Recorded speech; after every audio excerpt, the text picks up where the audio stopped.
Assalamu alaikum. Today we talk about alveolar bone or process. Bone is a specialized connective tissue with calcified intercellular substance. While the alveolar bone or process is a specialized part of maxillary and mandibular bone that form the primary support structure for teeth. This is the alveolar bone carry the lower teeth, and this is the cortical bone, and this is the alveolar ridge after extraction of teeth without alveolar process. The bone composition, the bone is composed of about 67% inorganic material as hydroxyapatite crystals and 33% organic material in the form of 28% collagen fibers and 5% of non-collagenous protein like osteopontin, osteonectin, and osteocalcin, and other non-collagenous protein, same that present in the dentin. The matrix of bone, as we said, composed of organic 33% and inorganic 67% as a calcium and phosphate along with hydroxyl carbonate, citrate, mineral salt, and in the form of hydroxyapatite crystals, while the organic is composed of collagen type 1, 90%, and non-collagenous protein like bone cell protein, osteocalcin, osteonectin, osteopontin, and others. This is the appearance of the structure of the bone in general, which is composed of the periosteum, and this is the endosteum, and this is the represent the Haversian lamellae, which surround the Haversian canal, and this is the Volkmann canal. So the bone is rich in blood supply. This is the mature bone structure composed of Haversian lamellae, or called osteon, which is composed of osteocytes arranged around the Haversian canal. This represents the osteon. This is the lamellae, and this is the Haversian canal, which composed of artery, vein, and nerve fiber. The periosteum is the tissue that covers the outer surface of the bone and composed of two layers. The outer layer, this is the outer layer, which is composed of fibrous, rich in blood vessels and nerve, composed of collagen fibers and fibroblasts, while the inner layer of the periosteum is composed of osteoblast cells surrounded by osteoprogenitor cells, while the endosteum of the bone is the tissue that lines the internal bone cavity, and the endosteum is composed of a single layer of osteoblast and sometimes a small amount of connective tissue. This is the endosteum. This is the endosteum is also the connective tissue that line the internal bone cavities, here and here also. Cellular component of bone is composed of four cell type, which is osteoprogenitor, osteoblast, osteocyte, and osteoclast. The main cells of which form the bone is the osteoblast. Is a plump cuboidal mononuclear cells that synthesize collagenous and non-collagenous bone matrix protein. Origin differentiated from pluripotent follicle cells, which is called osteoprogenitor cells. This is the osteoblast cells line the bone trabeculae, and this is the bone marrow space, and this is the osteocyte cells, which is the osteoblast that lined by bone matrix and present inside the lacunae. Osteoblasts contain high level of alkaline phosphatase on the outer surface of their plasma membrane of the cell, and the cytoplasm is intensely basophilic. Abundant and well-developed protein synthetic organelles such as rough endoplasmic reticulum and Golgi apparatus. The second cell layer is the osteocyte. As osteoblasts form bone, some become interrupted within the matrix of the bone, which they secreted. These cells become osteocytes. The more rapid the bone formation, the more osteocytes are present per unit volume. So once there is a bone formation, there is increased number of osteocytes inside this new bone formation. Embryonic or woven bone and repair bone have more osteocytes compared to the lamellar bone. So when there is a healing of bone, or there is embryonic bone, or there is repair after fracture, there is a lot of amount of osteocyte present inside the bone matrix. The osteocyte is present inside the osteocyte lacunae, and there is also a canalacunae. Osteocytes maintain contact with adjacent osteocytes and also with osteoblast or bone lining cells with osteocytic processes. So the communication between the osteocyte and osteoblast, or with another osteocyte, or with the bone lining cells, is the communication by the osteocytic processes. This histological section represents the osteocyte inside the lacunae, and this is the canalacunae radiate in each direction. And this is the osteocyte communication with adjacent osteocyte by the canalacunae. Osteocyte possess an ellipsoidal cell body with long axis parallel to the surrounding bone lamellae, oval nucleus with a narrow rim of faintly basophilic cytoplasm. This is the basophilic cytoplasm with a few organelles but sufficient rough. Another cell type is the osteoclast, which is for bone resorption. This is the osteoclast. It lies inside the house-shaped lacunae. This is the house-shaped lacunae, which is the concave inside the bone. And this is the large cells, about 40 to 100 micrometer in size, about 15 to 20 closely packed nuclei. This is the nucleus. More the nuclei, the more resorbing capacity. So when there are more nucleus, the more resorption capacity of the osteoclast. Shape variable due to the motility. Acid phosphatase containing vesicle and vacuoles. Also mitochondria and Golgi complex extensive, and rough endoplasmic reticulum is sparse in these cells.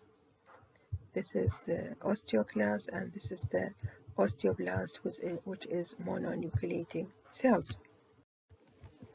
The formation of osteoclast.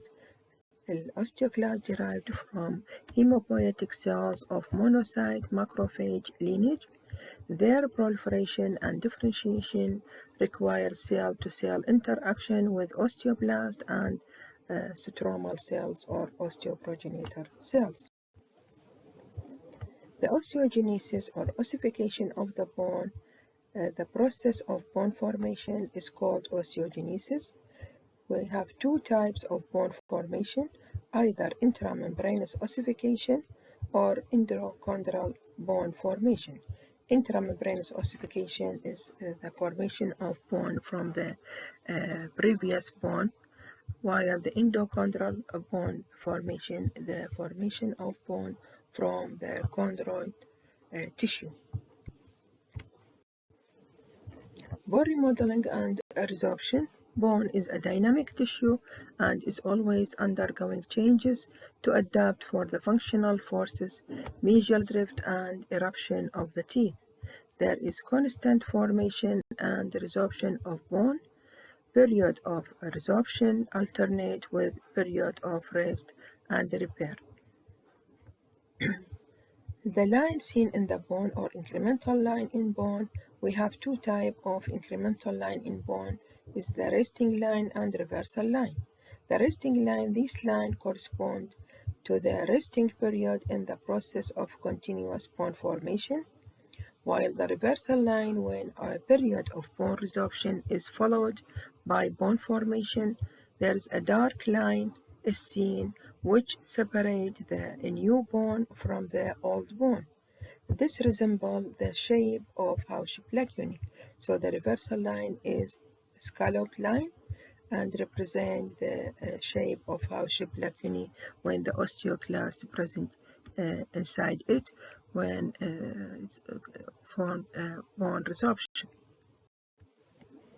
This is a bone remodeling. Is the formation of bone and resorption of bone. The formation of bone is done by osteoblast cells, while the resorption of bone is done by osteoclast cells.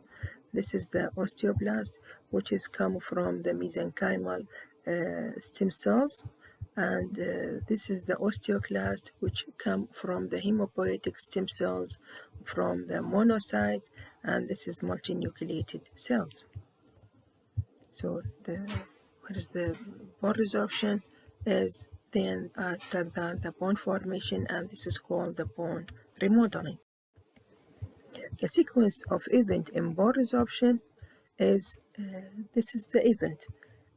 First, attachment of osteoclast to the mineralized surface of bone, then creation of sealed acidic environment through action of a proton pump which demineralized bone and expose the organic matrix of bone, which is the collagen and the protein, then degradation of exposed organic material to its constituent of amino acids by action of enzymes such as acid phosphatase enzyme and cathepsin.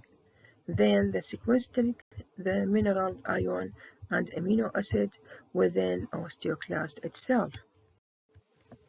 This is the attachment of osteoclast cells on the bone surface, and then is a pump of hydrogen pump, and there is a degradation of the collagen fibers or organic materials of the bone, and then by the action of enzymes, then the exposed of the minerals and take the amino acid and calcium and phosphorus to the osteoclast itself.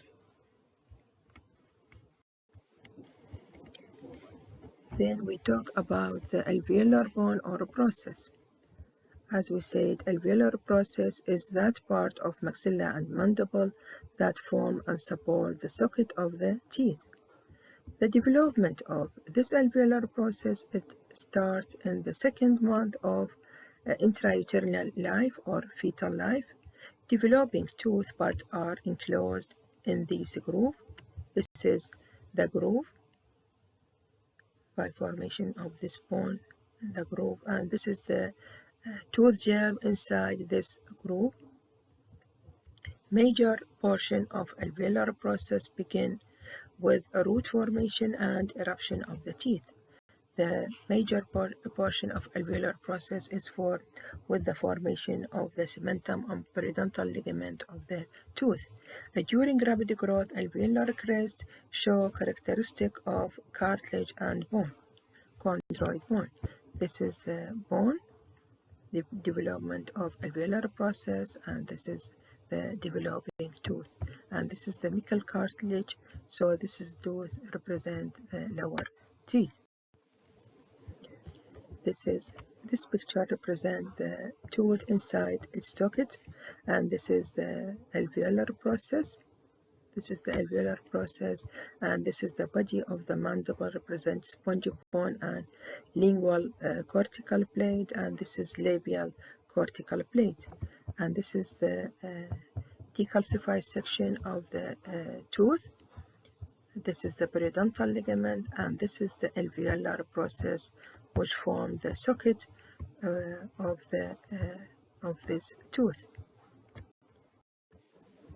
The structure of alveolar bone or alveolar process is composed of two structures, alveolar bone proper and supporting alveolar bone. Each one is composed of two bone. Alveolar bone proper composed of lamellated bone and bundle bone, while supporting alveolar bone composed of cortical plate, labial and lingual or palatal, and spongy bone. Alveolar bone proper, it surrounds the root of the tooth and gives attachment to the periodontal ligament fibers by presence of Sharpie's fibers. It consists of lamellated bone and bundle bone. Lamellated bone consists of osteon or mature bone, lamellae, and concentric lamellae along with the central blood vessels form an osteon. This is the Haversian system of lamellated bone, and this is the bundle bone attached to the periodontal ligament, and this is represent the Sharpie's fibers, embedded portion of the collagen fibers of periodontal ligament inside the alveolar process. This is the Sharpie's fibers, which is perpendicular to the bundle bone. Bundle bone is part of the alveolar bone proper, where periodontal ligament fiber are inserted inside it and form attachment of the tooth surface to the bone. Bundle mean bundle of fibers. Sharpie's fibers is the principal fibers of the periodontal ligament that are embedded in the bone or cementum. Sharpie's fibers are seen perpendicular to the bundle bone, as we seen in the previous picture. Other fibrils are less and are arranged parallel to the bundle bone surface. So we have a bundle of fibers, so this is called bundle bone. Also, during a radiographic picture, the bundle bone is more radio-opaque or radiodense due to the presence of thick bone without trabeculation, and it's called lamina dura. When we see the bundle bone in an X-ray, it's called lamina dura because it's radio-opaque. Alveolar bone proper has many openings for blood vessels and nerve is perforated, and so is called cribriform plate.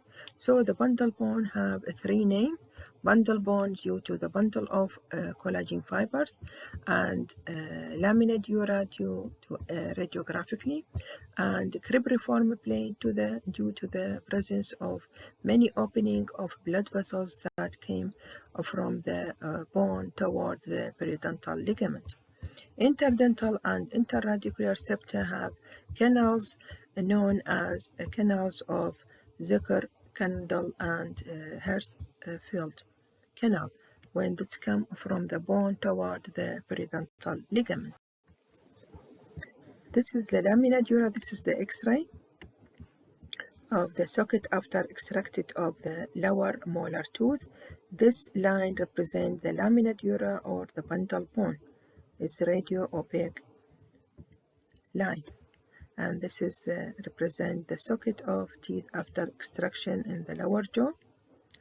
This is the bundle bone, which is adjacent to the socket tooth. Another structure of alveolar process is supporting alveolar bone. It consists of two parts: cortical plate, outer and inner, which represent the labial or buccal and lingual or palatal plate, and spongy bone. Cortical plates, these are made up of compact bone and form the outer and inner plate of alveolar bone. This is alveolar process. This is the cortical plate. This is the cortical plate. This is the lingual, and this is the labial. Cortical bone varies in thickness in different areas. It is thicker in the mandible than in the maxillary teeth, and thicker in the premolar molar region than the anterior area. Another part of the supporting alveolar bone is the spongy bone. It fills the area between the cortical plate and the alveolar bone proper. It contains a trabecular of bone and marrow spaces. Type of spongy bone or spongiosa. We have two types of spongy bone present in the alveolar process, either type 1 or type 2. The type 1 spongy bone, the trabeculae are regular and horizontal, like a ladder in shape. This is seen most commonly in the mandible, while type 2 spongy bone is irregularly arranged, delicate, and numerous trabeculae. This is seen most commonly in the maxilla. The spongy bone is very thin or absent in the anterior region of both the jaw. So we have the contact between the cortical bone and the alveolar bone proper, because there is no spongy bone in the anterior upper and lower. Alveolar crest, alveolar bone proper meet cortical plate at the alveolar crest. In healthy mouth, the alveolar crest is around 1.5 to 2 millimeter below the cemento-enamel junction. This is the alveolar crest. This is the cemento-enamel junction. So the alveolar crest is below the cemento-enamel junction about 1.5 to 2 millimeter. And this is the alveolar crest of the posterior teeth. Function of the alveolar bone is the main function of alveolar bone is houses the root of teeth, anchor the root of teeth to the alveoli, which is achieved by the insertion of Sharpie's fibers into the alveolar bone proper. Also help to move the teeth for the better occlusion, absorb and distribute occlusal force during tooth contact during mastication, supplies vessels to the periodontal ligament, so nourishment of the periodontal ligament, houses and protect developing permanent teeth while supporting primary teeth, also organize eruption of primary and permanent teeth. Changes in the alveolar bone, the brittleness due to the decreased water content. A spongy bone becomes thin, trabecular, wide marrow spaces. Also, the red bone marrow become fatty. In the beginning, the red bone marrow, while when the aging process become fatty, there is a condition osteoporosis, mean the bone resorption is more than the bone formation. This is seen in old age people and in women after menopause. Alveolar crest slope distally due to the medial tilting of teeth. With loss of teeth and resorption of alveolar ridge, mental foramen become very close to the ridge in the mandible. Also, maxillary sinus is in upper jaw is appear adjacent to the apex of the teeth. That's all for this lecture. Thank you for listening.